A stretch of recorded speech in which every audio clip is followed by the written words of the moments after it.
Everybody, this is the Twins of Destruction here to bring you a tutorial video on how to make a Star Trek The Original Series phaser.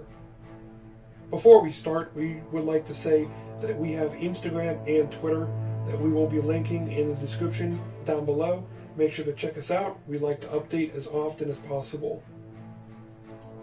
First things first, to start this phaser, what you're going to do is trace out the exact size of the phaser from your computer screen onto a piece of paper, sizing it up to your hand.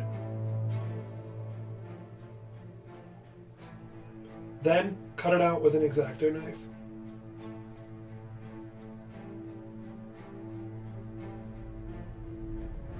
Make sure you get all the little pieces. After that, you could trace it on to some EVA foam. We're going to use 3 layers for this weapon.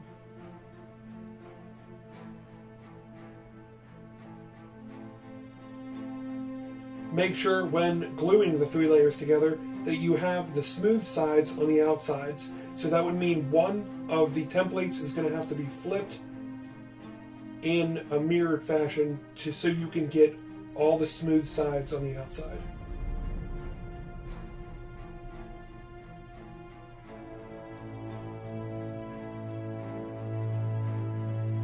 Next, with a rotary head on the Dremel tool, we started to shape up the particularly square phaser into a more rounded phaser. Then adding the green sides here to what will be known as the cricket on top of the phaser.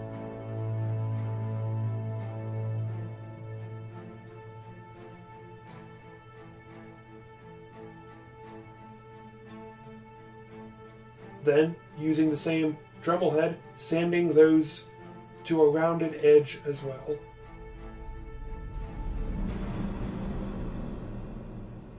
Next, we started to actually make the handle a little thinner than the actual gun itself, closer to around maybe 2.5 layers thick compared to its original 3 layers thick.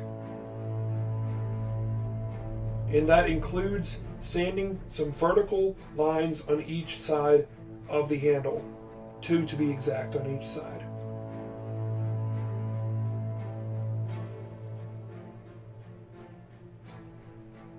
Next, we draw out what needs to be cut out on the back of the phaser. A little square section that we can just cut out with an X-Acto knife. Next, we're going to add in 2 layers on each side of the gun of little mini craft foam. They just look like little rectangles that kind of protrude out the sides a little bit. Make sure when you're gluing them, though, that they are kind of on top of each other. You can accomplish this by putting a spacer in between. Next, we worked on some of the knobs on top of the phaser. This one has a little half moon crescent engraved in the side.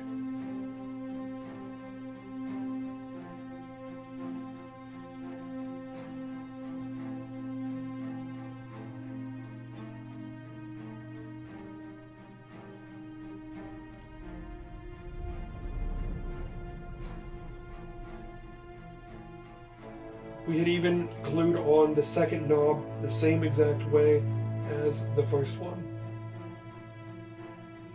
Next, we started to use a 1-inch PVC pipe, about maybe 1.5 inches long, wrapped in craft foam as the barrel.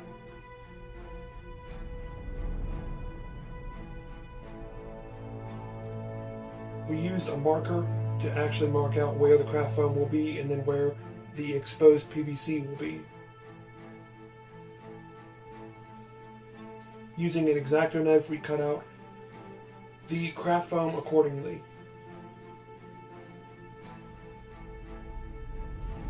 On top of the first layer of craft foam will be another layer of craft foam. This smaller layer will have lines in it. Every 1 inch there will be about 3 lines. And we just use those, or we created those, excuse me, by using an X-Acto knife.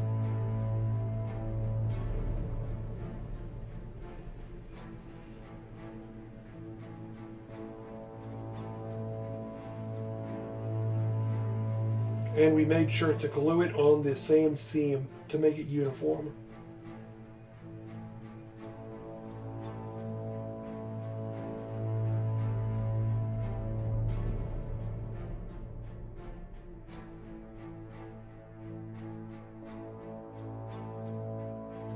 Continuing on with the barrel, we filled it with some Ava foam so we can put on the nozzle, which was eventually created by just slightly tapering a wooden dowel.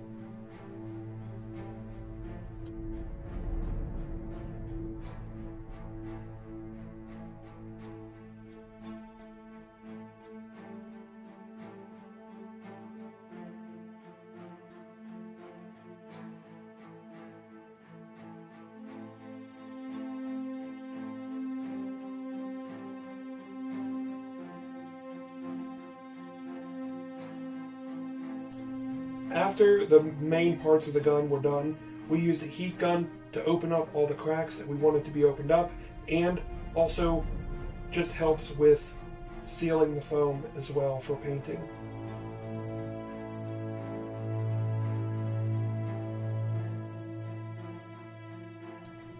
Before painting, if you really care, if you want to make it look more realistic, you could cover the seams with clay so it looks uniform. Doing this, all you need to do is take some water, soak the foam with your finger, then slightly apply long beads of clay and smooth it out until you like it.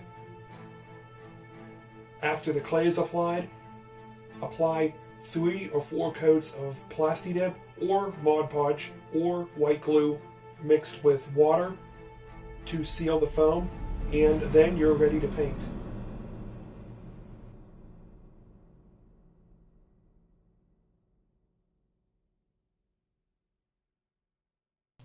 To come up with this bluish tealish color, we had mixed 2 blue with pool blue in a 40-60 relationship. Obviously, the darker blue is the 40 and the lighter blue is the 60, slightly giving it this right Star Trek phaser color. Then we used some metallics acrylic for the silver bits. A picture will be in the description down below on what colors go where, just an FYI. Last but not least, we used a dry brushing technique, which is essentially wiping off most of the paint on the paintbrush using black and lightly brushing over the silver and a little bit of the blue parts.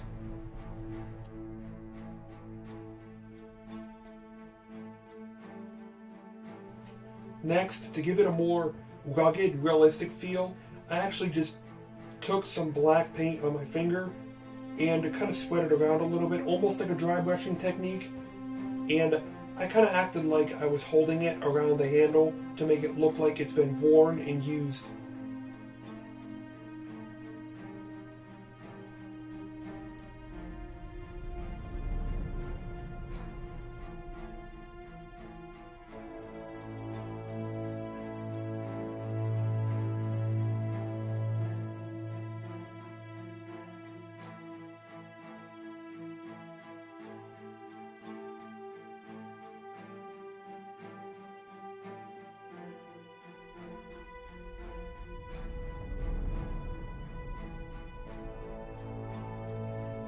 Last but not least, we just dirtied up the gun a little bit more to make it look more battle worn by putting a lot of black on the silver, silver on the black, black on the blue, just whatever we wanted to do to make it look more battle worn. So this could easily hang on a wall and make any starship captain proud. If you enjoyed this video, thank you for watching. Make sure to like, comment, and subscribe for more content, and we will see you in the next video.